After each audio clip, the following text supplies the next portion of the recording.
If someone had told me a few years ago that I'd end up wearing a giant bunny costume for a living, I would have laughed in their face. But here I am, standing under the burning California sun, wrapped head to toe in synthetic fur that smells like a mix of sweat and cotton candy, waving to kids who scream like I'm the second coming of Mickey Mouse. My name's Ryder, and I work as one of the costume characters at Disneyland, or, as my friends like to joke, the man who gave up on dreams and became one. The truth is, I never really liked this job. Sure, it paid the bills, but there's nothing glamorous about sweating half your body weight while pretending to hop around and act cheerful for 8 hours straight. And the rulebook? Don't talk. Don't break character. Don't ever remove the head in public. No matter what. Every shift felt the same. Fake smiles, forced waves, and sore shoulders. Honestly, I used to feel embarrassed even telling people what I did. I'd say, oh, I work in entertainment, and quickly change the subject. But that day, that weird, unforgettable day, changed how I saw everything. It started like any other Saturday. Long lines, melting ice cream, and kids running in every direction. The air was filled with laughter, music, and the smell of popcorn. You know, that perfect Disney chaos. I was posted near one of the food stands, taking pictures with families, when I noticed something odd. A little girl, maybe 6 years old, standing by herself near a kiosk, holding a melting popsicle, tears streaming down her cheeks. People walked past her, too busy snapping selfies or chasing their kids.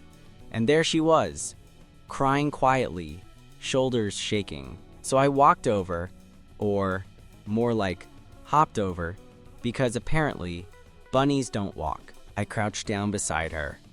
Through the giant plastic eyes of my costume, I could barely see, but I tried my best to make eye contact. I couldn't speak, of course. That would break the magic, so I just tilted my head, held out my paw, and mimed a question. "What's wrong?" The little girl sniffled and said in a trembling voice, "I lost my mommy and daddy."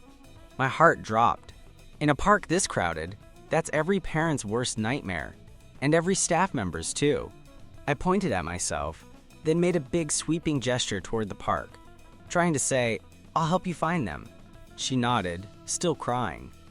And when I pointed at her name tag, because every kid in the park had one, she whispered Minnie. I swear I almost laughed out loud inside the costume. Minnie? Like Minnie Mouse? You've got to be kidding me. This day was about to write itself. We started walking through the park, hand in paw. She was tiny. The costume's paw practically covered her whole hand. And for the first time in a long while, I didn't care about the heat or the smell or how ridiculous I looked. We stopped by stands, talked to security, even checked the lost and found. Nothing. Hours passed. The sun began to dip, turning the sky orange. At one point, I bought her a new popsicle from a vendor. I wasn't supposed to, we're not allowed to, interact with money in costume, but screw the rules. She smiled for the first time all day, and that alone was worth it. As we kept searching, something strange happened. People started following us. Kids were pointing, "Look, the bunny's helping the little girl." Some parents even clapped. Someone took a video. It felt like a scene from a movie. And then, out of nowhere, a little boy ran up and handed me a drawing. It was a scribbled picture of me holding Minnie's hand, with the words, "Hero Bunny," written in crayon. I didn't know it yet, but that drawing would go viral on social media the next day. But back then, I was just desperate to find her parents. Every time we turned a corner, I'd think this must be it. But no luck. It was like a cruel game of hide and seek. They were always just out of reach. Finally, as the park started closing, we reached the main gate. And there, right by the exit, a woman's voice screamed, "Minnie!" The little girl froze, then bolted toward the sound. Her mom and dad came running, both crying, both shaking. They hugged her so tightly, I thought they might never let go. And me? I just stood there, this giant white bunny with tears fogging up the inside of my mask. Her parents turned to me, trying to thank me, but of course, I couldn't say anything. So I just bowed my head a little and gave them a thumbs up. That's when a supervisor came running. I thought, oh great, here comes the lecture for breaking protocol. But instead, he said, Ryder, they want to see you backstage after your shift. Don't take off your head yet. I thought I was in trouble. But when I got backstage and took off the costume, Minnie's parents were waiting, still emotional, but smiling. They introduced themselves. Turns out, they weren't just tourists.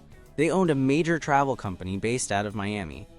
They thanked me again, shook my hand, and handed me an envelope. Inside was a voucher, an all-expenses-paid cruise to Hawaii. I just stared at it, dumbfounded. The dad said, "You reminded us that good people still exist, even in a world full of costumes." And for the first time since I started this job, I actually felt proud.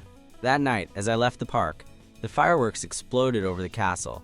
Kids were laughing, couples were holding hands, and for the first time, I didn't feel like just a guy in a suit. I felt like part of the magic. The next morning, I showed up early. And when I put on that bunny costume, I smiled. Not because I had to, but because I wanted to. Sometimes, you don't need to believe in fairy tales. You just need to be the reason someone else does.